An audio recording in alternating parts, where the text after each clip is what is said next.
Anybody Hello. join? Hello. Hi, sir. You're Hi, able how to are see you? me? I'm able to see you. But I think by mistake I started as broadcast. Yes, Amal sir has by mistake started the broadcast. then I'm just going out. Okay. No, sir, that's okay. You can stay. But what I want to say is, hello. Yeah. I think Amal sir is left. No, he's there. Can we relog in? No, sir, that is fine. But what I want to tell you is we are now audible to the audience. Okay, we can't stop that. No, sir, because Amal sir by mistake he has pressed the broadcast button. So what I'll do is I'll just give you the presenter's access. I'm not able to. No, the presenter access has to be for the Madhu. Okay. Yeah, I have given him the access, Madhu Harlalka. I'm able to see him online, so I have given him the access also. Madhura Lalka. Yeah. I'm not able to see my video. Hello. Hi, Madhu. Yes. Hi, Madhur. Hello. Hi, Yes, hi. sir, good evening. Yeah, hi, Madhur here. Good evening. Good evening, Madhu. One You're sec, I able to think see? I just need to. I'm not able to see Yeah, good evening. anyone.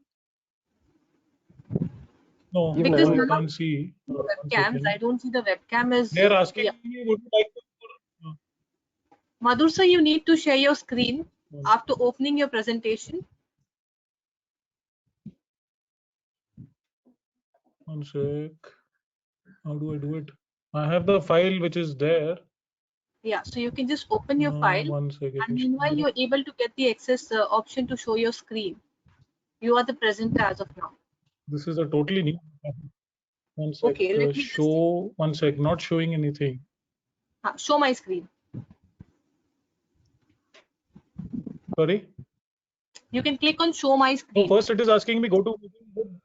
No, they're asking, would you like to record this computer screen? So I should say deny or open system preferences. You can say yes. They're not asking me yes or no. They are saying open system preferences or deny. Open system preferences. Go to meeting. I don't know something. Then go to meeting. Okay. I go to meeting will not be able to record the contents unless it is quit. So Okay. quit now. So you can just deny Restart that. or quit go to webinar. One No, second. you can then deny whatever. You can just go back and deny. Probably I'll record it from my end. Now. So now I can't. I can hear you, but 1 second. Everyone, are you able to see, please? No, sir, I cannot Hello. see you. No, sir, I cannot see you. I'm just sending you a webcam request. Probably then you will be able to click on the option directly. So shall I click my webcam? Yes, sir. And also you can click on show my screen.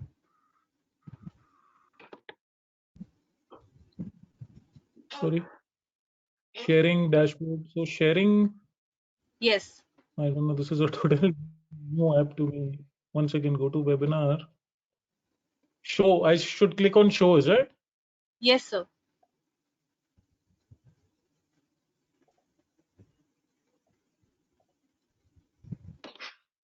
Not showing anything. My presentation file is there. Shall I keep that file open on my desktop? Yes, sir. You have to keep that open in your desktop, and then you can click on show my screen so that we can see the presentation you're trying to show. 1 sec. Where is? Can you just kindly guide me? Where is it? Show Or my maybe in case of any screen. challenges, 1 if you sec. don't have It is under share. yeah. Sorry. No. Do you want 1 to second. send it to We'll me? just go step by step. Yeah. Sorry. Do you want to send it to me and then See, I'll run it for you? I've already emailed it to Mr. Amal and Mr. Reddy. Okay. No, in case if there is any difficulty in showing your screen, I can show email it for to you. you also, but now. Yeah.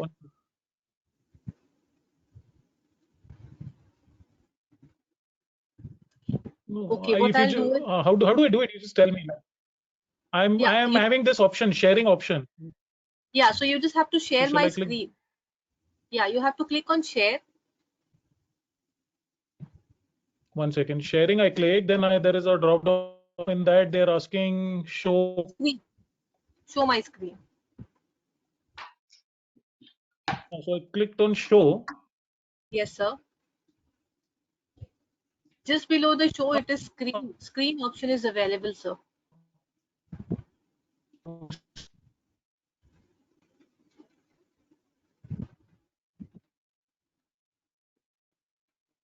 Oh, 1 second.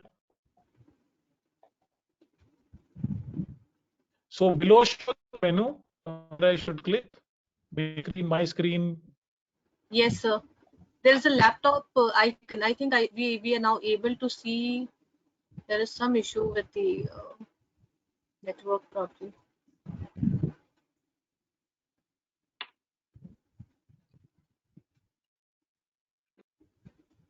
What I'll do is I'll just take the access from you and then give you the access again. The moment I make you the presenter, you will get a pop-up asking show my screen. No, Okay. So how do you take? Here both of them. Tell me.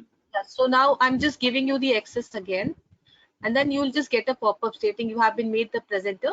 Please close the credentials window and show your screen. Yes, you see. Yeah. I can able to hear you in the phone. You got the You pop-up, made sir? the presenter. So No, yeah. Yes. no. What should I?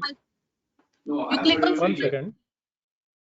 I guess it's- Hello. I'm getting 2-3 voices together actually. Yeah, I think others What should I have to click? mute. Yeah, just a minute. I'll mute Amal sir and then we can talk. So you have to click on show my screen. On that pop-up itself, there is a icon stating show my screen. Yes, I can see your I did. desktop now. The river and the mountain. Yeah. Yeah. Correct. Yes. Now you can just open your presentation, sir. Now, shall I? The presentation is not yet open, sir.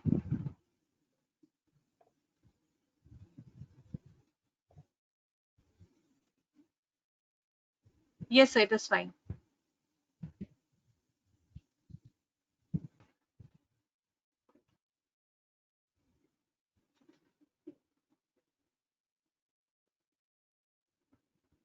Yes, I'm able to see the second screen also. Yeah. Hello. Yes, sir, I can see your presentation now. I'm able to see the introduction page. Okay. No, your voice just goes off in between. Your good name, please. Sir, this is Menas from IIA. Hello. Hello. Mehnaz. Yeah. So Mehnaz, now, no, your voice is. Are you able to hear me, please? Sometimes your voice goes I'm away. able to hear you, but in between, I think I lost you for 10 seconds. Then Yeah, same here. Same thing here. Yeah, Okay. probably So some now what network. is it to be done? I have kept my presentation. then Yes, sir. Would you like to share your Network is webcam fine. also? I have my wife. okay. How do I do that? Hello. I'll send you a webcam request, sir. Mr. Just send me whatever you. Yeah. So now you must Menas? have got a pop-up stating No. share my webcam. Hello, you have not yet joined the video, no? Yeah. You have not joined the meeting. No, your name is not I'm coming. just minimizing. What request?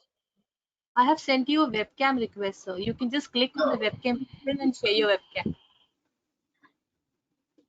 Okay, Now so you right now see. Where is the request on my screen? It will pop up.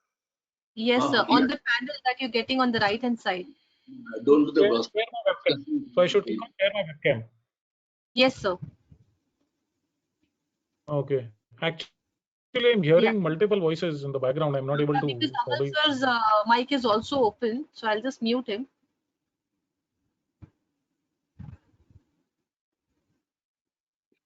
Okay, now. Yeah, now you can just share your webcam and also you can open the presentation because I'm now able to see your desktop screen again instead of the presentation. This is in the PPT mode, which is seen now. So you can just make it as a slideshow. 1 second. I already shared it, huh? No. Mm, Where is my file?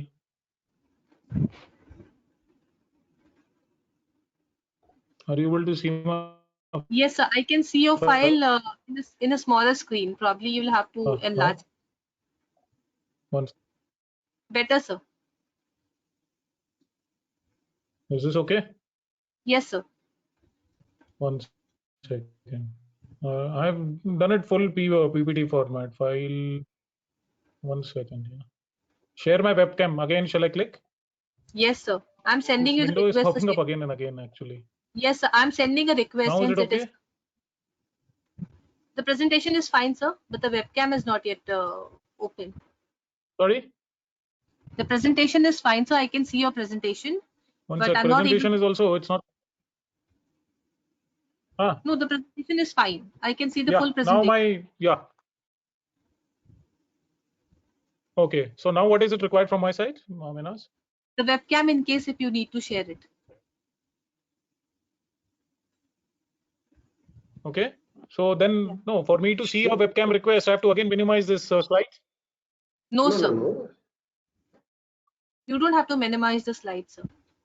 Sorry. You are able to see the panel, right, on the right hand Okay. side? So you send me whatever the request. Yeah, I'm sending you. I can't see anything except my slides now on my screen. Okay, you can just open the One panel. sec. So I minimize. I'll again maximize. Huh. Which panel? One. I'm on full The right screen hand mode, side panel. Menas. Yes, sir.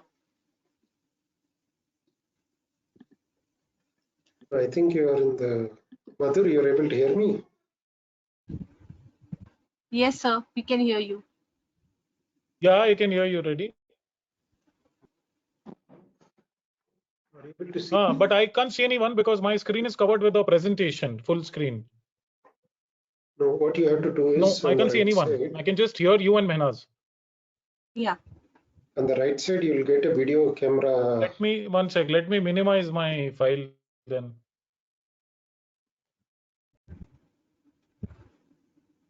Yeah, I can see Amal, sir. I can see also one more video. I But, can see Mr. Amal, I think now. yes, sir. So you just have to share your webcam and then go back to your presentation so that Where is your my webcam. that? I can see, yeah.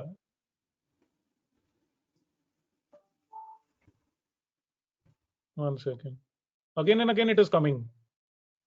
The organizer would like to share your webcam. Would you like to share it now? So share my Yes, webcam. yes, You must see yes. So I can see,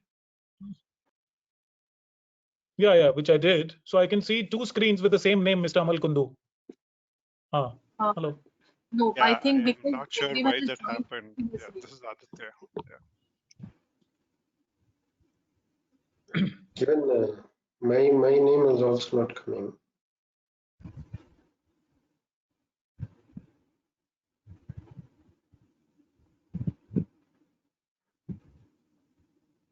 So I think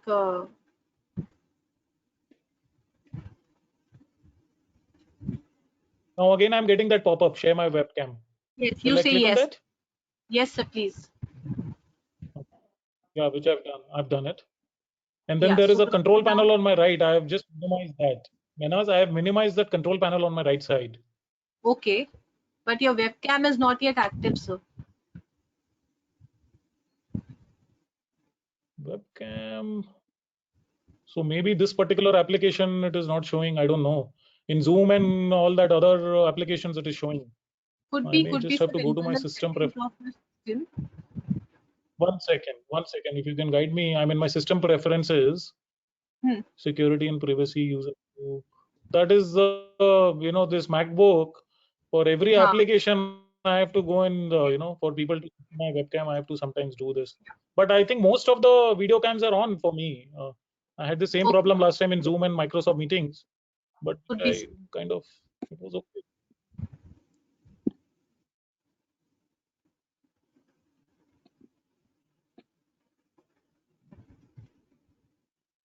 No, in my MacBook, can you help me? Where will I get that access of the webcam? It's just I have to go and click some setting. It's a less than a minute's The job. camera That's all. settings, sir. Sorry. In the camera settings, you'll have to allow access to GoToWebinar. One And if it second. is not happening, sir, you can just continue with the voiceover and the presentation.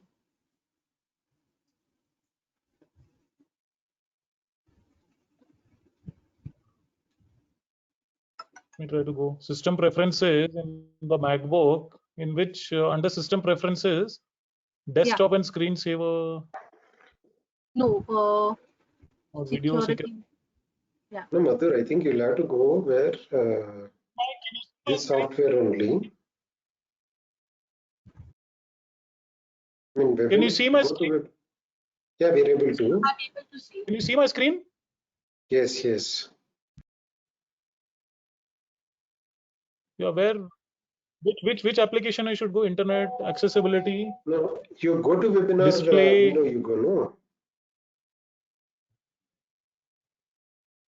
Madhu, you are able to hear me? I'm sorry. Are you able to hear me? Tell me, Reddy. No, go to Yeah, webinar. I can hear you. Tell me, Reddy. Go to webinar window. You go there. Share your webcam will be there. No.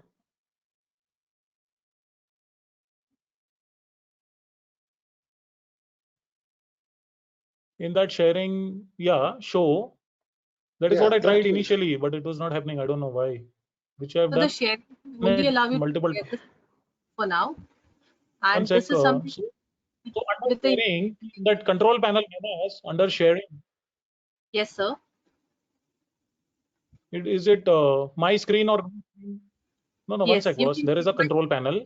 Under that sharing. When I click sharing, it is showing 4 options. Show, stop showing screen. So under show, they're asking me 2 options: my screen or main screen. Which one shall I click? My screen. Or just a window. There is no camera. That is for your presentation, or webcam. not for your... Wait, webcam. Share my webcam. Yeah. Share my webcam. Yes, sir. Allow. So allow go to webinar camera access to share your webcam. Yes, sir. Click on yes. Grant system preference. Yeah.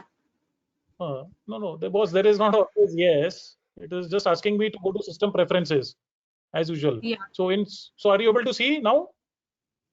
No, sir. I'm not able to see your webcam is not active.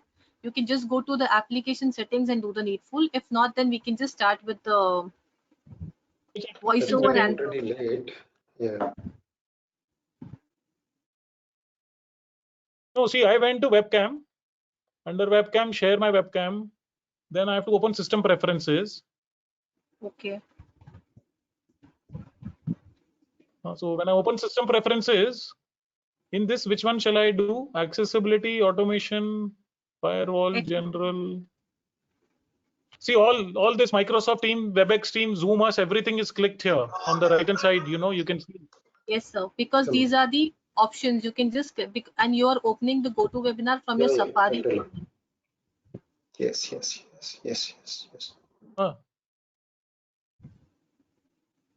So where is the option for me to activate my webcam for this GoToWebinar application? You have not downloaded the GoToWebinar. You have not downloaded, sir. I believe you have not downloaded. That's the reason it is not listed here. You must be opening the link from your Safari. Okay, Madhur, if I have not downloaded, if I have not downloaded, I will not be able to. Yes, sir. I think we are already late. I think we should probably start. Yeah, I think let's start. No problem. Yes, so you can just open your presentation. We are not able to see the presentation as well.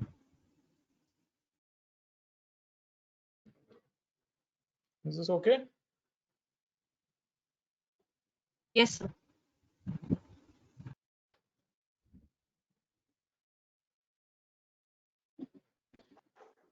One sec, I just want to minimize this control panel.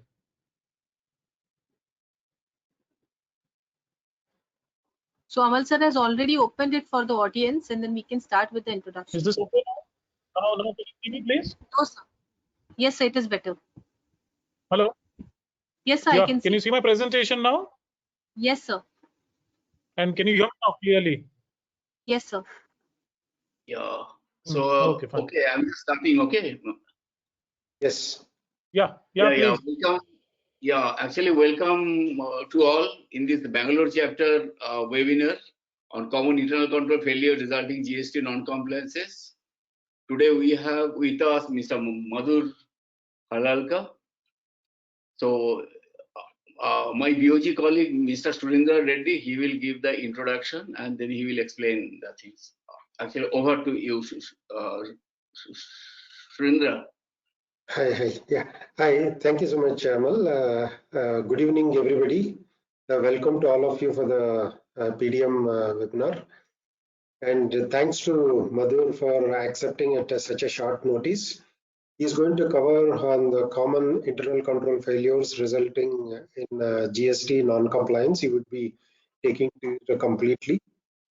Before I introduce Madhur, he was a very good friend of mine and was a colleague too. And Madhur started his firm, Pro Growth Advisory LLP, in 2020. Prior to that, he had his own firm, which was practicing as both accounting, taxation, everything.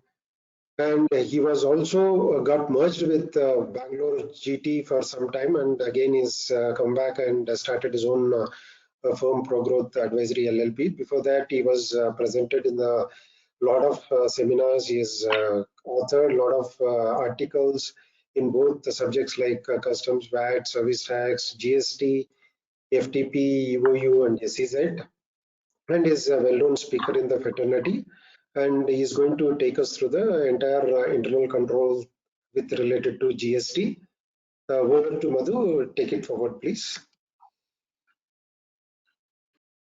Yeah, thank you very much, Surendra Reddy. Wish you good evening, everybody.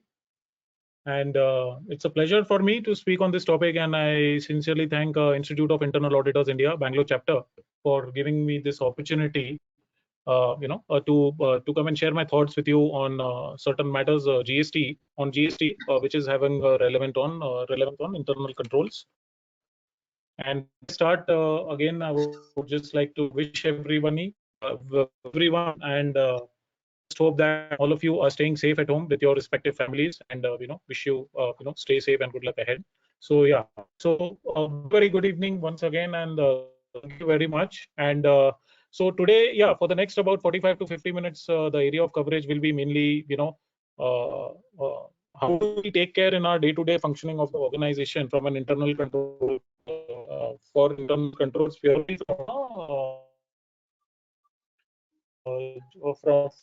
from obviously, as we know, we will not be diving into the GST law from a technical perspective, but yeah, we will be dealing as to when we are running our business day to day from a finance and taxation department point of view in a company, or we are the internal audit division in a company, or as internal auditors when we go as an external professional consulting agency, when we go and do an audit or an internal audit verification for any company. What should be our approach? What are the key areas we should look into it purely from a GST angle? So that will be the thrust basically of this entire discussion, and maybe we can just follow with some sort of a question and answer and things like that. So with that mindset, we have I have prepared a particular presentation. Now, if you see the slide number 1. Just purely for the interest of the delegates here, I have highlighted what are the various definitions of the term internal control. While we are all well versed, I thought it would be for the larger benefit of the delegates, just to highlight, just to give you a kind of a background of what is this, what is the meaning of internal control. Of course, I'll not be spending too much of time, but this is just for your information. So mainly the internal control, that term is defined, which is one of the leading internal audit standards, SIA 120. So it is basically a very elaborate definition. The first bullet point: there are type of internal control which are entity level controls, process level controls. The other aspect of internal control, or part of the definition of internal control, is also defined by Standard on Auditing 315 by CA Institute, that is the Institute of Chartered Accountants of India. So there is a standard on internal audit. As part of the standard on internal audit, they have given a generic definition, which is visible right now in your slides. And there is also a standard on auditing, which means the auditing standards which we use for the purpose of statutory audit. They have also defined what is an internal control. So maybe we can refer to that, I will not be spending much time on this. The second, now moving on to the next slide is the other aspects of the definition of the word internal control is also mentioned in certain other professional pronouncements, such as a guidance note issued by the C Institute on internal control over financial reporting. Section 134 of the Companies Act also defines what is a internal financial control in the director's report, and other aspects of internal control, such as internal financial controls, internal control system. So these are the various different components of the term internal control, which is defined by the standards on internal audit as per different guidelines, like statutory audit standards, guidance note, Companies Act, and things like that.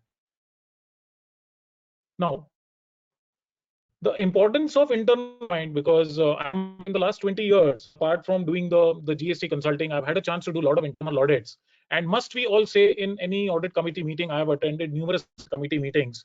The stakeholders or the management or the directors of the company are first interested in understanding how is my internal audit function, what are the internal controls, how things are well. I mean, they will look at the financials or the quarterly results or the yearly results much later. But the first item on every audit committee, as we all, and what you see on your screen, is only further accentuated, accentuates my point as to the importance of what is an internal control. Successively, as per again this SIA 120, as per Companies Act, in the director's responsibility statement, they have to mention whether the internal controls are operating properly or no. The director's report under Companies Act and the rules, they have to specifically include a statement on whether there is an adequate internal financial control and things like that. The SEBI listing norms have to be signed by the CEO and CFOs for all the company and their subsidiaries, whether internal controls are operating effective. Exactly, the listing requirement signature or certification by CEO and CFO is in line with SOX 404 of the US SOX rules, Sarbanes-Oxley Act, whereby the CEO and CFO have to certify globally whether all their companies, including subsidiaries, whether they have established proper internal controls and also they are operating properly. So such is the importance of internal control. Then obviously, as per the Companies Act, Section 143, it mandates the statutory auditor to necessarily comment on reporting on internal financial controls. Lastly, and not the least, the para 5 of Standards on Internal Audit 120, which we are speaking, also says that as per Standards of Internal Audit 230, any objective of internal audit is to primarily report on whether internal controls are established. If they are established, what is the adequacy or otherwise of its working and things like that, whether it is adequately working or no, and whether the internal controls which are established are adequate or no. So this is the importance of internal control in any organization, and we're going to see that especially from a GST perspective, the internal controls goes beyond a financial transaction. So it is not only what is recorded in the books, it covers all the operating areas also, which will not necessarily be reflected in your balance sheet or P&L or general ledger. So it is beyond numbers. It is how you run your company day to day and things like that from an operations perspective. So with that mindset, obviously we know what the internal control is, and GST is one law which is having a direct impact on the day-to-day operations of the company. So we now look at the areas which will impact the internal controls in any particular organization as far as now the GST law is concerned, right?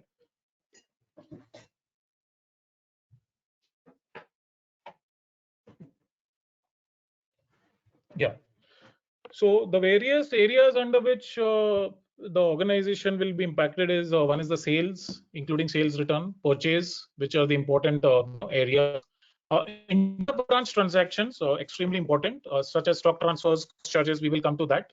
Now, obviously, as I said, the idea is not to, the internal audit is not supposed to have an expert knowledge on all the GST laws, but yet he needs sufficient working knowledge as to, while doing an internal audit in all the operational areas of an organization, he can highlight and pinpoint the potential risk areas so that, you can maximize the shareholders' wealth and the chances of any mistake or is also minimized. The other things of the of any organization is basically transactions with agents. When I say agents, means it could be a commission agents or C&F agents and things like that. Job workers, distributors, dealers, the entire supply chain. I mean, I've just given you an example. It could be even contract manufacturers and things like that. Then even your cross-border trade is covered under the GST controls will be impacted. We will see how imports, export, cross-border transaction with group companies specifically, right? So these are basically dealing with sales, purchase, and the supply chain. Now, non-supply chain related items like other income, like non-operating income such as out-of-pocket expenses or reimbursable expenses, treasury operations, like fixed deposit or buying and selling of mutual funds, which any company does, a lot of companies do. Penalties and interests recovered from vendors, from customers, from employees, from distributors, scrap sales, government grants, capital subvention, and things like that. So typically these are not captured in your revenue. These are forming part of other income, or many times they are also reduced from the expenditure. So both ways we'll have to look at it. Again, payroll, employee recoveries is again a major area of detection under the GST law. So there are recoveries from employees. They may or may not be shown as other income. As I said, there could be a reduction in expenditure by way of a recovery from the employee payroll. Then another very, very important facet of your business is which may not necessarily get captured in your general ledger transaction is free issues of either your raw materials or finished goods, sending your items or your products for demo, for sample, for gift, warranty of inputs and finished goods. These are again the areas, and I'll tell you why. I mean, obviously we don't need to get into the legal aspects of it, but nonetheless, these are the areas where they recorded, as I said, in your books of accounts, but there's the GST. I need not overemphasize that why statutory compliances is GST and GST is not important. Statutory compliances such as payment of taxes, filing of GST returns, annual returns, and audit. And the other thing is refund claims, export benefits, import duty benefits, customs, foreign trade policy, state and central industrial policies. This is not that much in detail, but useful for an internal auditor to know whether the company is claiming for any import duty rates like a free trade agreement, or are they claiming benefits under foreign trade policy, or nowadays there are so many state and industrial policies such as the production linked incentive and things like that. So while he need not do a deep dive, if he feels that his company or his client is involved in businesses which are potentially a subject matter of export benefits or production benefits, they can always kind of inquire with the management and see what best can be done to maximize the shareholder value. Last part is the notices and appeals. So if you see, almost every facet of my day-to-day running, be it the the HR, the administration, my supply chain, sale, purchase, every operational area is linked to GST, and that is where internal controls are extremely important. Now, what are the aspects of GST law which we need to evaluate? One is, we have seen what are the aspects, operational aspects in an organization or in a business which we need to evaluate. One is, what are the aspects of GST law which needs to be evaluated? Now, as we all know, the GST is levied on supply of goods or services. The age-old concept of manufacture, sale, and services hitherto, which was there the last 70 years, is no more applicable. So supply is a very, very broad terminology. And in GST, it is not only supply for a monetary consumption, also barter, exchange, or a deemed supply, which again may not necessarily get captured as per your general ledger. That is also subject matter of taxation. Then exempt supplies, those supplies on which GST is not applicable generally. Time of supply, as to what point in time I am said to have made a supply of goods or services. Place of supply, that is in which state I'm supplying my goods or services. So let's say we are supplying from Bangalore to Mumbai. The place of supply is Mumbai, and if the location of supplier, if the location of supplier, and if basically buyer and seller are in two different states, then it is an interstate transaction. If the supplier is in Bangalore, but the buyer is in Bombay, the place of supply is Mumbai. And place of supply is very, very important, because on the invoice we have to mention what is the place of supply. Valuation, classification, input tax credit is again one of the major areas of impact areas, not only from a GST perspective but from an internal control perspective. And then we have tax invoice, debit credit notes, e-way bills, stock records, because these are all essential documents without which you cannot run your organization and which have a direct impact on GST and resultantly the internal controls.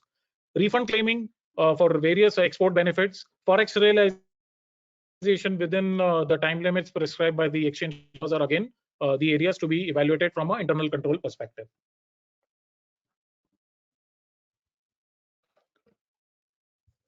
Okay, so I just hope before I embark on this purchases and input tax credit site, I would just to request one of the organizers to just to confirm whether am I audible clearly, Mehnaz Surender Reddy?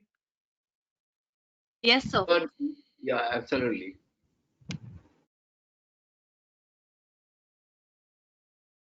Go ahead, Mohan.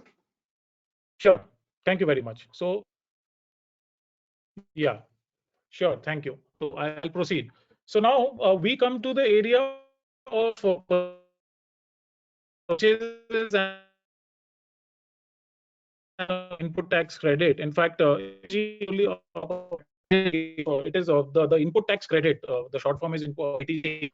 It is one of the major areas of evaluation from a GST perspective. And I can't overemphasize how critical this input tax credit is, even for the day-to-day operation running and from an internal control perspective.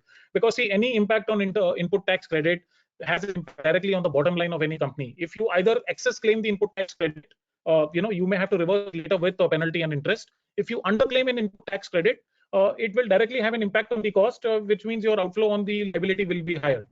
So basically, starting with the purchases and input tax credit, and basically, we from an internal control perspective, you have to see whether the proper vendor master, which is prepared by the client or by the organization. You need a proper vendor master with their names and the GST details and the HSN. That is the product code under the GST law. Okay, so those are very, very important, because I will tell you just in a nutshell, and there are a lot of issues. Net, it is GST input credit has become like a TDS.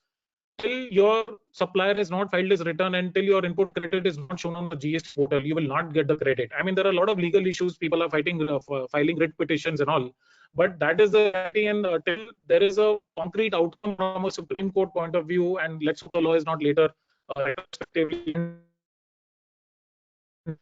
as of today, and now there is a budget amendment also, that as long as your vendor has uploaded and shown his tax on the portal, only those credits you will get. So I think one of the major areas from a control perspective under the GST law, not only for a GST person, for an accountant and for an internal auditor, is to ensure that there is proper vendor management. Vendor management is one of the key aspects of the GST law. And that is where the internal control issues arise. A lot of times what we've seen when we start dealing with a particular vendor, at the time when we enter into initial agreements, the vendor is there. For a lot of MSME industries, large industries, down the line, the vendors are not there. Either they close their shops, once they have sold us the goods and things like that.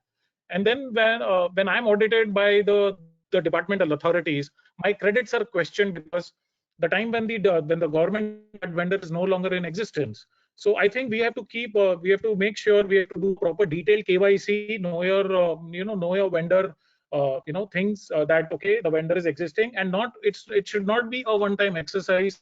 How much ever good or the vendor is, I think at least once in a year or once in 6 months, you should you just update his credentials and make sure whatever his details he has given you, his place of business and all, those are all correct. Because as I said, for whatever reason the vendor has changed his place of business, or if he ceased to exist, that it can be questioned by the tax authorities, and then you can get into so I think the vendor management system is one of the very, very crucial aspects. From an internal audit purposes, one of the key things, it would be useful for the internal auditor to understand whether are the proper vendor master created along with relevant details of the vendor.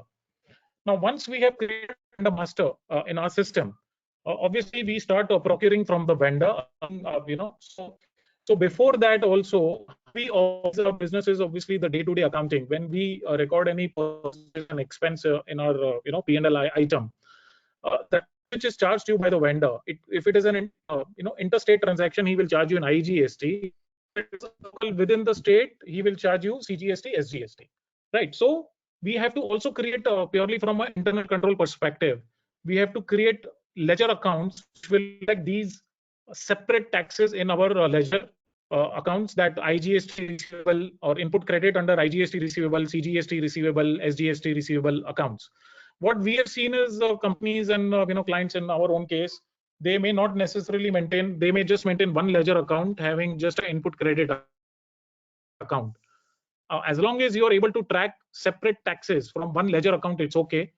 If possible, depending on the size and nature of your business, you account for each of these taxes separately for better internal control, because some of these taxes you have to also show it as it is in the GST returns. So again, one of the internal, you will have a better control if you account for each of these taxes separately at the time of purchase, or if you have a general input credit account, please make sure you have a detailed Excel sheet breakup of how much is IGST, how much is CGST, how much is SGST.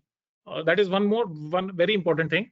The reason being, only certain type of input, there is a particular set of pattern. IGST credit can be used for certain taxes. CGST credit can be used only to pay certain taxes. That is the thing. So tracking IGST, CGST, SGST input credits is extremely important.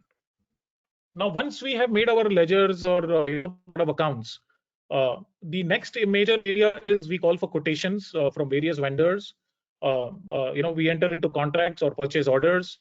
One more very important thing is when we entering into contracts, calling for quotations, I feel the tax clause, be it from the income tax or GST perspective, mainly from a GST perspective, it should be very crystal clear as to what are the taxes the vendor is going to charge you, whether it is 5 or a 12 or an 18%.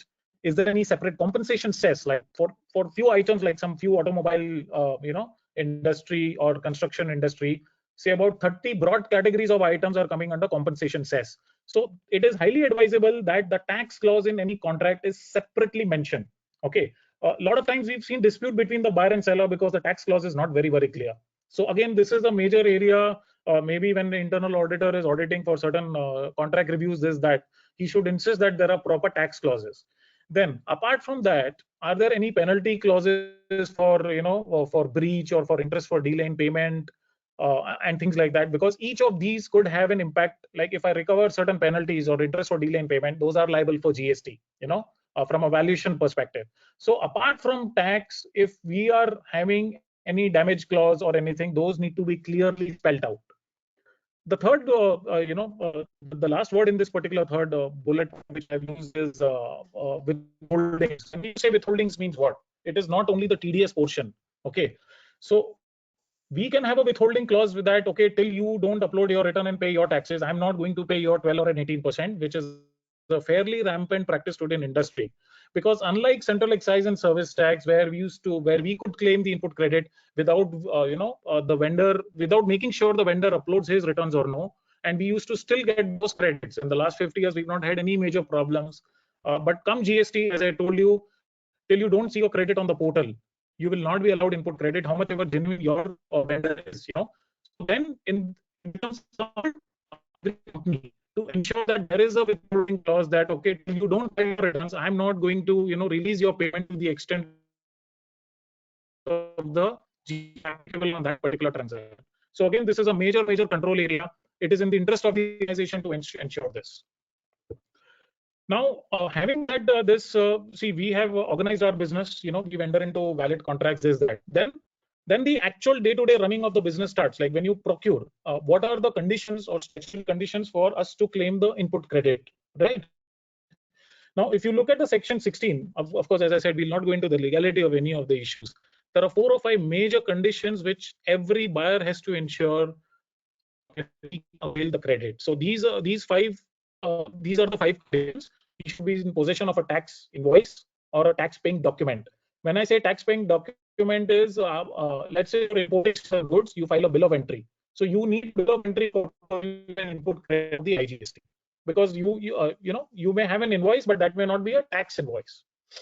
Now, details appearing in returns filed by seller and communicated to the buyer. This is again one very important condition which has been introduced in the budget 2021. It should be notified any particular day, either this month or next month. So again, you have to ensure that your seller has filed the returns, he has paid his tax. Third condition to claim the input credit is you have to receive the goods and services as a buyer. So how will you evidence receipt of goods? The common document is obviously the security gate pass or the goods receipt note and things like that. So purely from a control perspective, the internal auditor can do a sample checking of certain invoices or certain transactions where all these 5 conditions are cumulatively satisfied by the buyer for him to claim a credit. Payment of tax by the supplier is again very important.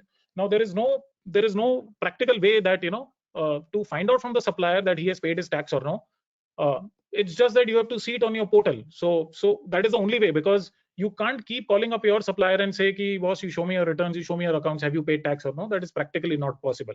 So it will boil down to maybe your supplier can give a declaration, but I think the most practical way out is you see on the GST portal, if your tax is appearing, then you can take. That is very important. The other condition for you to take obviously the input credit is you yourself as a buyer or a receiver of goods or services have to file your GST returns. Now in this particular section 16, I would just like to draw your attention. E-invoicing has become compulsory now with effect from 1st April for all companies having turnover of more than 50 crores. It may so happen that a particular vendor has uploaded his normal tax invoice. You are able to see it on the portal. He may or may not have issued you an e-invoice. Now, what is an e-invoice is a separate discussion altogether. Maybe you can refer to what is an e-invoice. There are a lot of FAQs there. So you have to ensure that not only a tax invoice, a proper e-invoice with the e-invoice, the barcode and the ERP portal details and the e-invoice unique. I think it's a 32 or a 64 character digit number. He issues you a proper e-invoice. Only then you can claim the credit. So you have to ensure that not only a tax invoice, a proper e-invoice is issued by your vendor, assuming he's liable to issue your e-invoice, which means his turnover has to be more than 50 crores. Okay, so again, this is a major area of evaluation purely from a control perspective. Then there are 3 kinds of supplies which we buy from our vendors. Input services. Inputs like your raw materials and non-capital goods. Input services is like your rent and other professional services and things like that. Capital goods, like let's say plant and machinery. Now here again, from a control perspective, the internal auditor will have to see whether the GST component, let's say I buy a plant and machinery for 10 lakhs rupees, the GST on that may be 18%, 1,80,000 rupees. Whether have I capitalized that particular GST amount or no? Now, as the GST rules, I either claim input credit of the entire GST amount, which is like a 10 lakh machine, I can claim 1,80,000 as a full input credit, or the entire value of the machinery, including GST, I capitalize, which means instead of 10 plus 1,80,000, 11,80,000 I capitalize, and on the capitalized amount, I keep claiming depreciation. Now, here are 2 things. If you're in a company which is capitalizing the GST, according to me, that is not a very tax efficient way, because the GST portion, if you capitalize, you will get the depreciation benefit only over the useful life of the particular asset, which may be 3 years, 5 years, 10 years. But whereas if you recognize the GST portion of the machinery cost, if you claim it as a credit, immediately in that same month or the next month, assuming the conditions are satisfied, you can claim the input credit.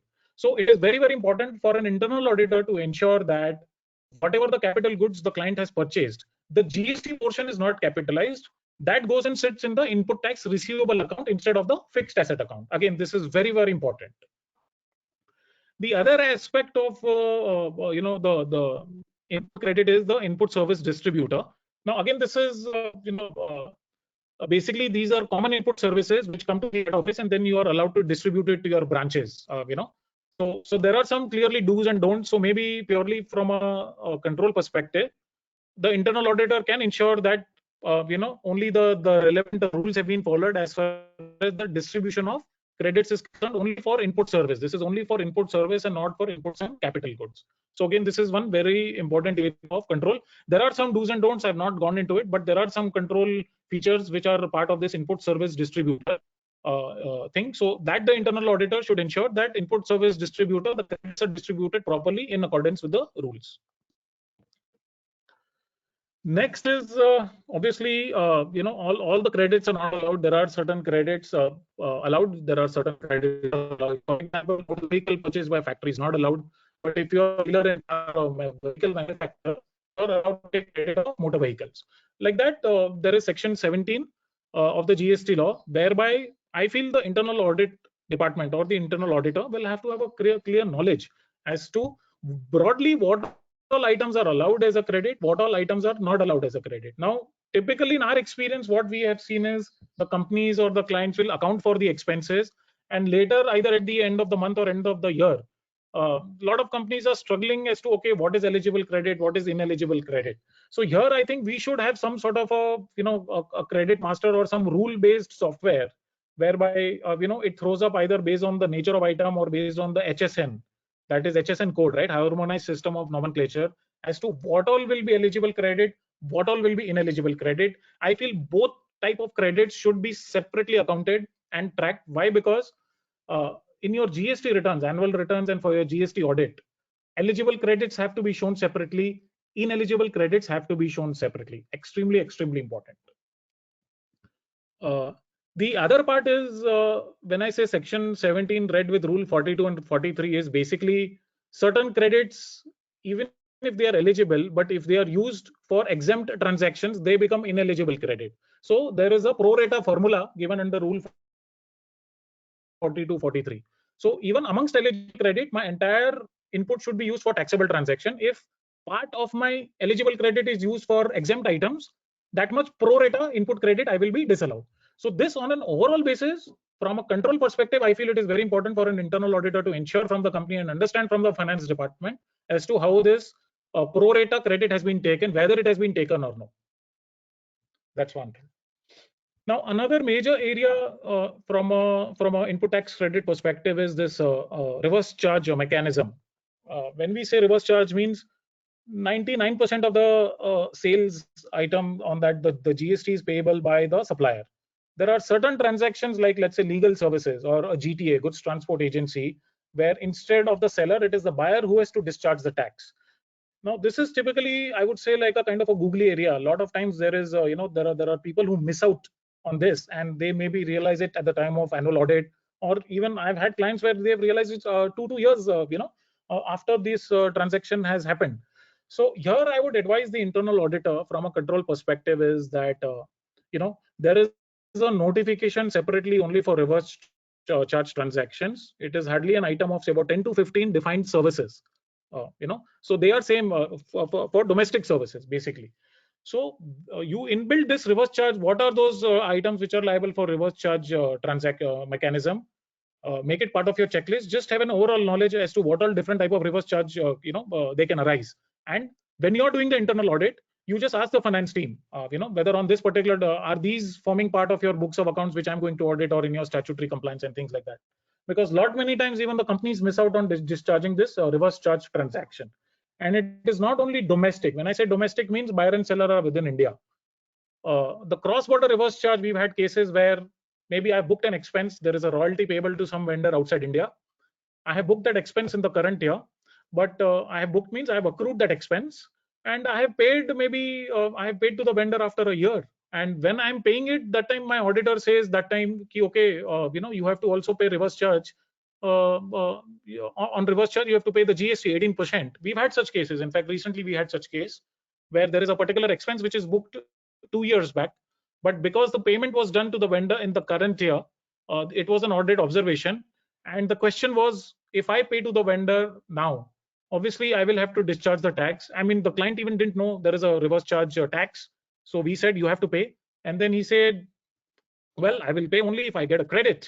Then I said, boss, there is a time limit to claim the credit and things like that. So if you have booked the expense 2 years back, even if you pay the tax today, I'm not sure whether you can get the credit or not.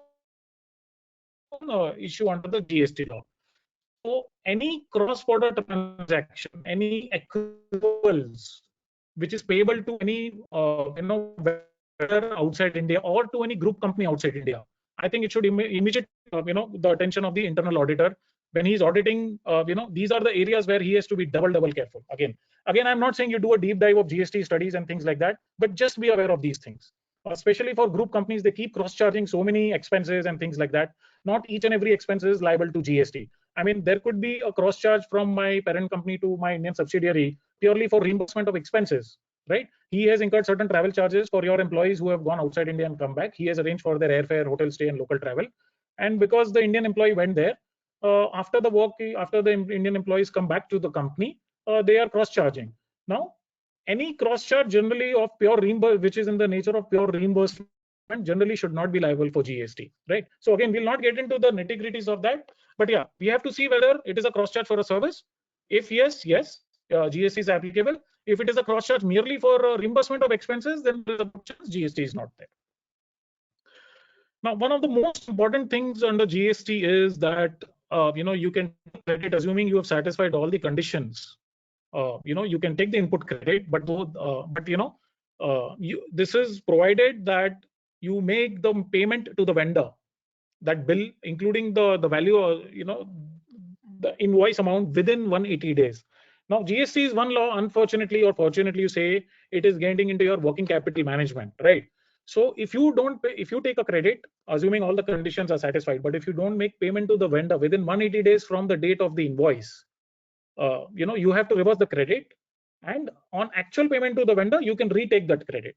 Now, the thing is, from a control perspective, how to track for each and every vendor or within each and every vendor, whether each and every bill he has paid it in 180 days or no. So what we tell to all the companies is, you have an input register in which you have all the vendor details. You just just track it, the date of payment. You just track it by inserting it in the Excel sheet, whereby you can keep tracking it. Because anyway you're going to make an input register whereby you are going to have a detailed invoice-wise details of all the vendors for the purpose of claiming an input credit. In that, just insert one more column, the date of payment, and you'll have the date of invoice. So if it is more than 180 days, definitely you have to reverse that. So again, when from an internal control perspective, on a sample basis, the internal auditor can check that, okay, if I'm doing a quarterly audit for this particular quarter, April to June, if I'm taking credits of any vendors, have I made payments within 180 days, or any of the credits taken earlier? Is that 180-day time limit being breached in the current quarter? Is again different from management to management. But again, this 180 days criteria is extremely important. If you was huge amount of interest and penalties, very important. Another important thing is, from an income tax credit perspective, is that there are time limits for you to take a credit. Apart from satisfying the basic conditions to take a credit, you have maximum 1 year's time from the date of invoice to take the input tax credit. So it's not that it is open-ended and whenever you want you can take the credit. No. So for a particular financial year, so let's say in this financial year, 21-22, you receive a vendor invoice in the month of April. Maximum time limit for you to take the credit is 12 months. Now, this is subject to the overall time limit of September of the following year. So which means for the present financial year, or for the financial year which is just got over, March 21. Okay, let's say you received some vendor invoice in the month of March. You cannot say my time limit is 1 year. So a March 2021 invoice, vendor invoice, the latest date by when you can take credit is September of 2021, which means effectively it is 6 months from the end of the financial year. But let's say you had received some vendor invoice maybe in June or July last year in 2020, that you can have 1 year time limit till June or July of 2021. Okay, but effectively any vendor invoice on or after October 2020, you have less than 1 year's time, because the time limit of taking the credit of 12 months is subject to the fact that latest by September of the next financial year only you can take the credit. Now again, friends, this is a very important area of evaluation, because the moment you don't take credit by September of next year, there is no mechanism under the law. You cannot file any legal writ petitions, nothing. Only the law has to be amended, which is obviously not possible. You lose that credit forever. You cannot even revise your returns, nothing. So again, this is a major area of evaluation purely from an internal control perspective, as to you do on a sample checking whether have I taken my input credit on within the statutory timelines. So this is one very important thing. Now, another important thing is where we've had litigations right up to the tribunal, up to the High Court, that if I'm registered today, but if I have a vendor invoice for purchase of certain services or goods before the date of registration, can I take a credit? The answer is no. So for startups, for companies who've been newly started, please make sure all the GST items on which you are planning to take credit, the invoices are dated on or after the date of your registration. Which means if I start my business today, if my GST registration has happened today, I cannot have an invoice which is dated before that day, either yesterday or 2 months back or 1 month back. So typically in the setting up phase, you may end up purchasing certain items, but if you've applied for a GST registration, it comes later. So you plan your purchases and imports accordingly, whereby most of all your critical purchases happens only on or after the date of GST or of you obtaining the GST registration certificate credits. So from an internal control point of view, the internal auditor should also test this on a sample basis for newly set up companies or newly set up even branches, because now GST is like, state-wise it's a separate law. So I may be having a head office here, I may open a branch and do procurements there, so in different states, same rule applies. So either for expansion or for newly established companies, pre-registration credit is again one major area of evaluation from an internal control point of view. Two other points from a time limit perspective is, if I purchase certain raw materials or capital goods and I send it to a job worker direct premises, right? I can take the credit initially, provided that raw materials come back to me within 1 year or the capital goods come back to me within 3 years. So when you're auditing, let's say a manufacturing company, you just ask, boss, have you sent out any materials or machines to a job work? And if yes, have they come back within 1 and 3 years? Because if they don't come back, you have deemed to have sold it initially when you send it directly along, and then you'll have to pay tax and interest both. So again, this time limit of sending the materials directly to job workers' premises has to be very, very critically followed. So you see, each and everything under input tax credit is so very important. The other aspect of taking input credit is the utilization pattern. And again, these are some GST issues. I'll not get into that. Basically, input credit of IGST, CGST, SGST can be utilized only in a particular order. And order means they can only be utilized against IGST or CGST and against certain type of taxes. That's one thing. And the order of setting off of input credit also, there is one particular order that only after you set up full IGST, you can take CGST, SGST credit. So utilization pattern has to be clearly understood. Very, very important. There are a lot of mistakes we are seeing being conducted here. So the internal auditor will do well to understand what is the utilization pattern of input credit to pay the output tax as per the relevant section and rules. Now, the most important thing is, we all know that there are monthly 2 returns to file. One is the GSTR1, which is just details of all my outward supplies, and a monthly summary return GSTR3B, where I summarize my purchase, sale, and I claim input credit and I compute my liability, and on a net tax basis, I discharge my GST. But that has to be based on whatever is mentioned on the portal.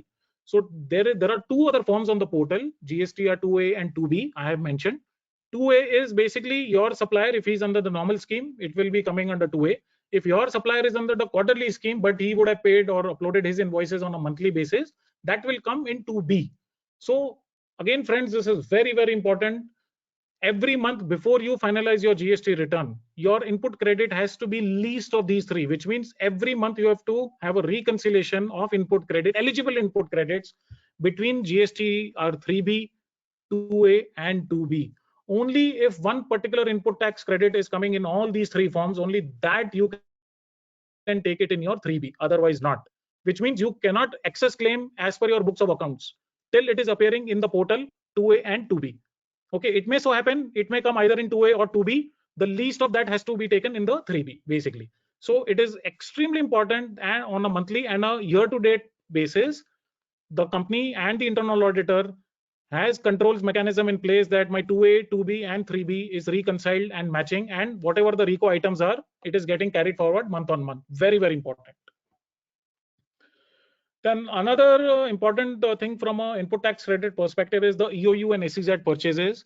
If I'm an SEZ, I have to ensure that my vendor is not charging me GST. How do I ensure? Because he has to zero rate. For him to zero rate GST supply to me, he has to follow certain terms and conditions. So if you are an SEZ unit, special economic zone, you have to ensure the vendor does not charge you GST.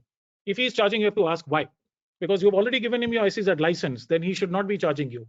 Because he has to execute certain bonds and letter of undertakings at his end for him to ensure that he does not charge you GST. Again, that is very, very important. So these are some of the thoughts from a purchase perspective. You just see how important that just the purchases and the input tax credit is. It is slightly complicated, but yeah, you need to be very, very vigilant. Now we get on to the sales or the the supply part of the GST. Again, we create a customer master with the HSN, with the place of supply details, with the GSTN number of all my customers. I create a chart of accounts, IGST and CGST separately.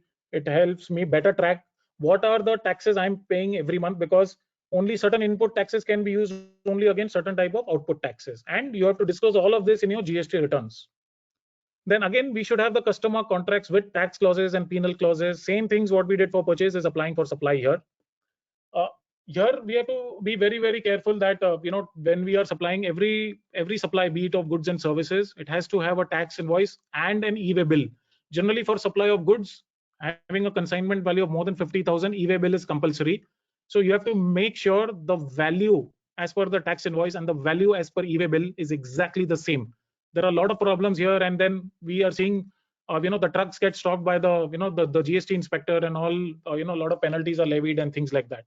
The other thing from a control perspective is the address mentioned in the tax invoice and delivery address or the supplier address or the consignee's address in the e-way bill should also match.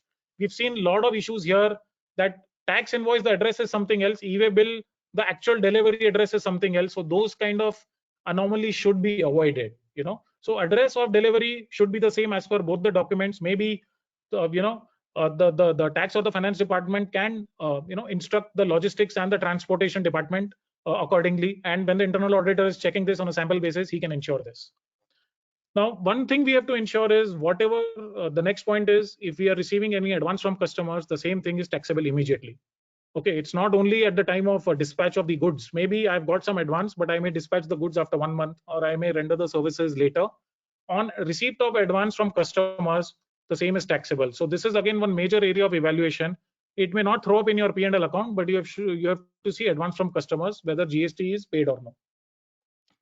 Then valuation, classification, and discount, place of supply. These are some of the things. Again, it's a very lengthy discussion. If there is any discount, the auditor has to just ensure that the discount is mentioned on the face of the invoice. And if there is any post-sale discount, then there are certain conditions to be fulfilled for you to ensure that you will get a deduction of that discount while calculating your taxable turnover.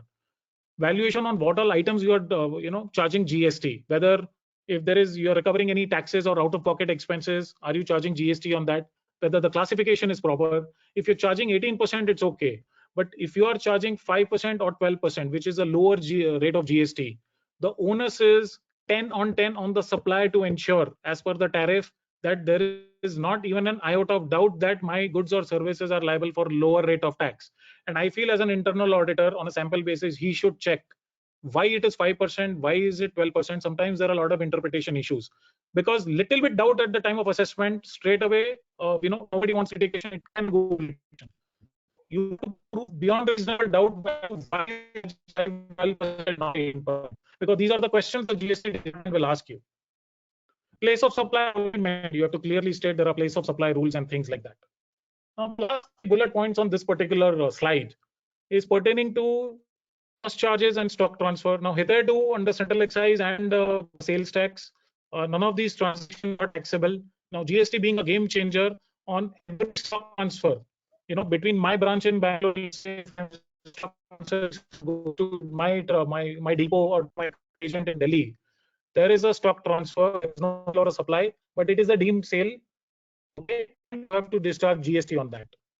The other thing we are seeing in the subject of litigation is cross charges. If I'm, and this is more relevant in the IT industry, like let's say, the different branches are giving support to develop a particular software, or they are giving support for IT services. Whether are they cross charging it to the head office? And if they are cross charging to each other, one cross charges to one branch cross charges to another, GST is applicable. You charge GST and the receiving branch can take the credit. So any inter-branch transactions, be it a stock transfer or cross charges for service, this will not be, it will not come. It may not necessarily come in your GL, but there could be some memorandum or MIS entries and all. So you have to just inquire specifically, boss, is there any cross charges done by one branch to another? If yes, has the GST been charged? So this is something which you can include it in the checklist. Of course, Once it is cross-charged, you need not necessarily do a detailed audit and things like that. But the fact, if your client has more than one branch, whether within the same state or across India, you should definitely ask the client the question, boss, are you doing a stock transfer of goods or services or not? Very important. Now, another area of evaluation is, this is something, again, a very recent experience also we had. If, the companies give so many, to the share of many festivals, or they run some marketing campaign. Recently, we had one client who completed 20 years globally, and they gave, I think this Apple laptop to each and every employee globally and in India. And, these Apple laptops are like 70. So the question is, whether is it taxable under GST? It is, because it's a gift to an employee, where the value of the gift is more than 50,000 per person per financial year, right? So that GST will have to be discharged by the company or the employee, as the case may be. So any gifts to employees beyond a certain threshold, extremely important, will be liable to tax. Again, this may not necessarily be reflected in your ledger. What I'm saying is, certain of these questions will be built as an internal auditor in your checklist. Now, sale on approval basis, basically we sell goods. So here again, this is unusual type of transaction where you just ensure from a control perspective that, I send the goods today, and if it is not approved within a period of 6 months, I raise an invoice. So, or before the end of 6 months, if the client has approved the sale anyway, the invoice would have been raised, but it is the actual sale taking place or 6 months, whichever is earlier. So on sale on approval basis, just ensure that the client has either got a confirmation before the end of 6 months and he's discharged GST. If he's not got a confirmation, you have to tell your client, please raise an invoice and charge GST on your own on sale on approval basis, because this is a very unusual transaction. The other thing is issue of credit notes. Now we all know sales return is a very, very common phenomena. I mean, it's like it's one of the most routine transactions in any organization. Now, for a sales return, I issue a credit note to my buyer or to my customer. Now, there are certain, and when I issue a credit note, I also mention the GST amount, which means in that particular month in which I issue a credit note, I include it in my GST. To that extent, my GST liability comes down. At maximum within September of the next financial year, you can issue a credit note, which means any sales return or any credit note to either price revision, dispute by the buyer and seller, or quality, or whatever. For whatever reason, if you are issuing a credit note and you want to mention the GST component, which will lead to a reduction in the liability for a particular financial year, you should issue the credit note within the end of September of the next financial year. So for March 21, if you are issuing credit notes, make sure they are not issued beyond September 2021. You can still issue credit notes after September, but those will be financial credit notes. You cannot take a GST reduction in that. You get my point? So coming back from a control perspective, whatever credit notes are issued in a particular quarter, the internal auditor has to ensure that these timelines, the credit notes are issued within these timelines, because there is a good chance your client would have reduced his GST liability for that particular month to pay the GST amount to the department. Now, supply of samples, demo, warranty, free of charge items. These, again, some of these transactions may not be reflected in your P&L or in your ledger. So you have to ask your client, depending on the nature of industry he's in. If he's in a manufacturing or electronic industry or of FMCG industry, these items are very, very common in those industries. So if there is any sample, any items given on demo, within warranty, free of charge items, some of them could have a GST implication or reversal of input. So the internal auditor does not have to get into the nitty-gritty. Ask your client, boss, any of these transactions have occurred? If yes, have you paid GST? Or if not GST, have you reversed your input credit? Just understand and make sure the GST exposure is not there in these type of transactions. If you have supplied to an EOU, which is a 100% EOU, there are two ways. Either you can, you can charge, and you can take a credit, or there is something called a concept of deemed export for goods manufactured. You need not charge to EOU. You can pay to the department subject to procedures and claim a refund. So as an internal auditor, you just ask if your client is supplying any goods or services to EOU, if they're charging GST, fine. If they're not charging GST, they have to fulfill certain conditions. Are they claiming the refund and all? Very, very important. Same thing if your client is a supplier to an SEZ, and if he's doing zero rating of his supplies, he cannot do it without executing a LUT. And LUT is a simple document to be executed online. It takes 5 minutes. It has to be done annual basis on generally 1st April of every year or 1st week of April you can do. So without having an LUT, you cannot do a supply to an SEZ by zero rating it. When you say zero rating means you don't have to charge him a GST. So again, from a control perspective, if your client is a supplier to any SEZ, please make sure he's also having an LUT. So now, having dealt with the sales and purchase, I'll just pause here for a moment. I think I'll just request the organizers to tell me how much time we have left. I think we started about what, 5:10 or something. So we have another maybe, let's say 10 minutes ready. Yeah. Okay. Please go ahead. Okay. Hello, you are able to hear me? Amal speaking. Sure. Please go ahead. Yes, Mr. Amal. Thank you. Yeah. Thank you. So now we've seen all the operational areas. Now when we come to other income, so it's not only that your sales and purchases are a subject matter of GST. There are certain very, very peculiar transactions like any employee recovery towards notice pay period, canteen charges, transportation. We have conflicting advance rulings. So if any of these things are there, which typically in modern day world today, especially in IT companies, all these things will be there. So please ask your client, "Ki boss, is there any notice pay recovery? Is there any employee recoveries? And if yes, what are you paying GST? If you're not paying GST, what is the basis?" Because there are some charges on which some people are taking a stand. There are some people are discharging, some people are not discharging. Another thing is treasury operations of any company. Like you are buying, you are getting FD income. You are buying and selling shares, mutual funds. You are not a financial institution or a broker. It's just that you have parked your surplus funds. You have done an investment, right? So in your P&L, there will be, apart from your operating income, there will be non-operating income, which is your treasury income. Now, on treasury income, some of this is not liable to GST. Like FD interest is not liable to GST. The question is, do we require to reverse the input tax credit? These are the questions you need to ask. So if you look at section 17, if I'm not wrong, any transaction in securities or financial instruments, it will entail, which means you're not allowed to take input credit, which means every month or a quarter, you have to pro rata reverse your input credit.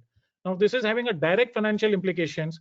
So whenever you're doing internal audit of any company which has treasury transactions, it may not be liable to GST, but it could have an impact on input tax credit. So please ensure from a control perspective, have they reversed the input tax credit on income pro rata pertaining to treasury income. Another thing is, if you have recovered any penalty or damages from vendors or customers, there could be various type of damages and penalties or recoveries for non-performance, delay, quality, breach of contract dispute. Have you received or are you charging GST or no? Please inquire. Again, there are divergent views. So these are some of the recoveries from employees, from your vendors and customers, which could have a potential GST impact. Non-compete fee received, there is little doubt it will definitely be liable to GST. Now we come to out-of-pocket expenses. There are certain industries where if you club your out-of-pocket expenses along with your main invoice, it will be liable. If you are charging out-of-pocket expenses, only out-of-pocket expenses without any supply, you can take a position that it is not liable to GST. So again, wherever there is a reimbursement of expenses, there are enough internal control procedures to ensure that out-of-pocket expenses have, wherever required, GST has been paid or no. Very, very important. Again, export refunds. So I will not get into the refund nitty-gritties. Be it for export of goods or services, you have to ensure that within the export refunds have to be filed within a particular time period. So as an internal auditor, I think it's good that without getting detail into the refund claim, at least you ask your client, "Ki boss, generally within 2 years you have to file your refund claim. Have you filed or no?" Because there are a lot of clients where we are seeing the tax or the finance department is not knowing, and they have filed and they are time barred from filing the refund claim. This is how you can kind of maximize your shareholder or client value. They filed a refund claim, especially for export of goods, and this is a recent budget 2021 amendment, the last bullet point on this slide. You have to receive these the foreign exchange within the particular period prescribed by FEMA. Otherwise, you have to deposit that money back with interest. So again, this has a direct financial implication, right? So again, tracking of receipt of forex for export of goods or services is, I think, extremely important. This last bullet point, I again repeat, it's a budget 2020 amendment. It is not yet notified. So I'm saying in the future, you have to ensure two things from an export refund point of view, whether if your client is filing any export refund claims, have they filed it in the correct time? If they have filed the refund claims and if they've got the refund, have they got the foreign exchange as per the timelines prescribed by FEMA? That's all. purely from a control perspective. Now we come to the last part of the presentation, the statutory compliances and appeals. Payment of taxes, it's all system when, we pay the tax. Now here I would just like to spend 5 to 7 minutes on the various type of returns what we are filing and the reconciliations. Again, this is very, very important, and this is again where I'm seeing a lot of in the last 3.5 years of the GST law, almost 4 years now, lot of mistakes and lot of items due to which the mistake happens, purely because right from day one we don't have enough systems and controls in place to ensure that the turnover mentioned in the different GST returns are matching. Okay, so I told you GSTR1 is the turnover. You have to just show the outward turnover, which means your supplies. You have to just show a gross liability. It does not show your net liability. GSTR3B shows your net liability after claiming input credit. So what happens now? The turnover between GSTR1 and GSTR3B has to match. And now in this particular budget 2021, there has been amendment to the GST law that if the turnover as per GSTR1 is higher than GSTR3B, they can recover the amount automatically without issuing you a show cause notice, which means straight away they can attach your bank accounts. So now you have to ensure every month without fail your GSTR1 turnover and your GSTR3B turnover is matching, and the same turnover is coming in your e-way bill. Extremely, extremely important. Very, very important. This recent development is. The other thing is reconciliation of GST turnover with books of accounts and the GST returns. In books of accounts, your stock transfer and advance will not be a turnover in your P&L, but it is a GST turnover.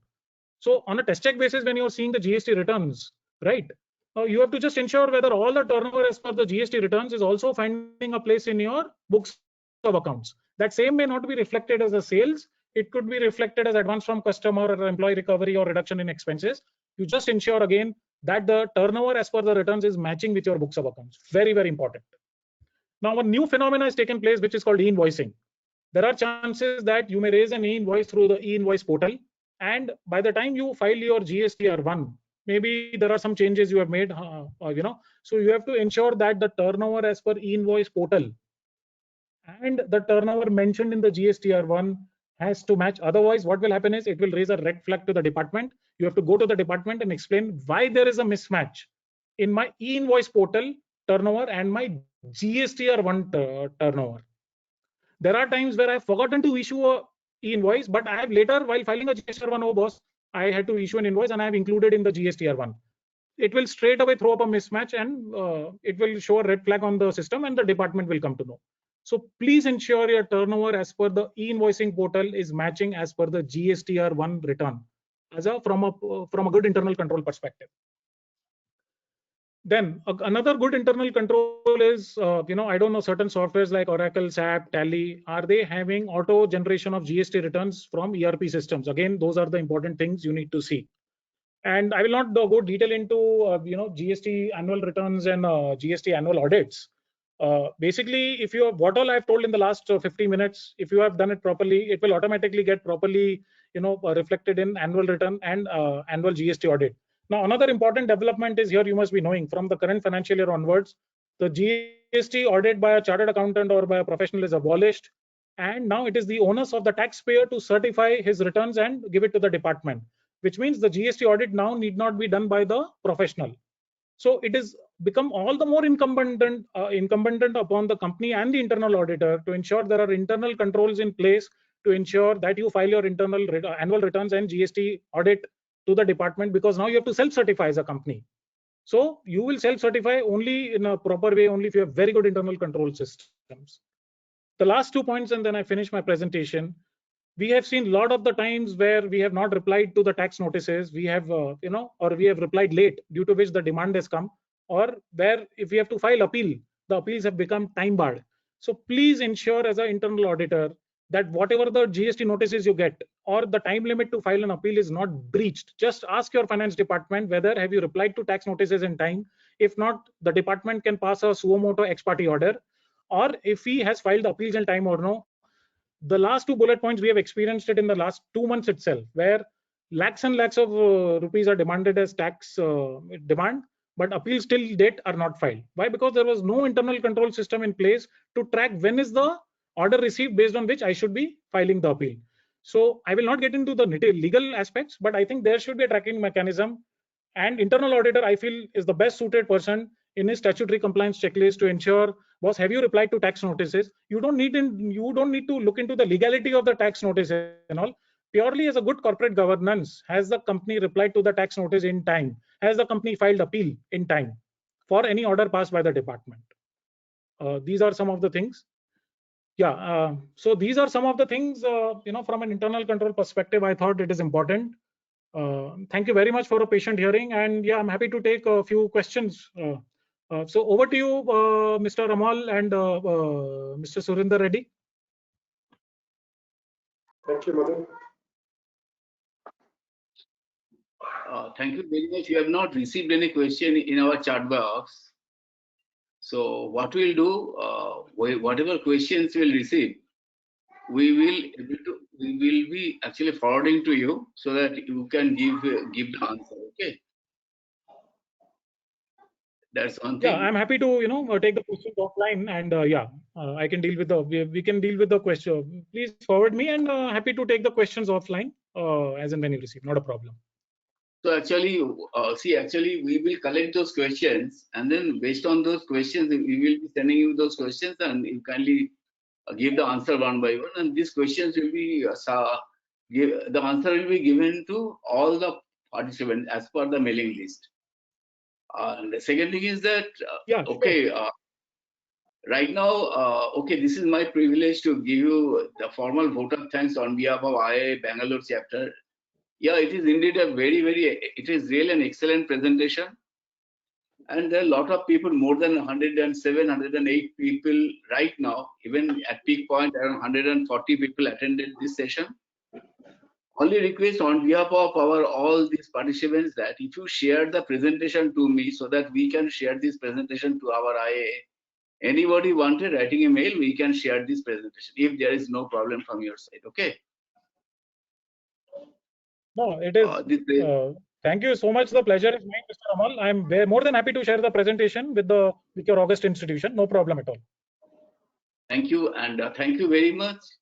I also thank my BOG colleague, Mr. Surindra, for actually organizing this. And within such a short notice, even the time is too short for you. We have got only thing. You have made an excellent presentation, and all of us, we know that GST is becoming a big problem nowadays. So I am very sure that all our members, everybody, those who participate, they will be immensely benefited with this, and I am also extremely benefited. And so on behalf of chapter, thank you, and thank you to Menas and Chanchal, those who are our organizing team from IA India, and thanks all my BOG colleagues of IA Bangalore, and to you, Mr. Madhur, for doing this excellent presentation. And thank you very much. Thank you, Madhur. Thank you very much. Thank you so much. Thank you. Thank you. Thank you, Reddy. Thank you. Bye. Thank you. Okay, bye.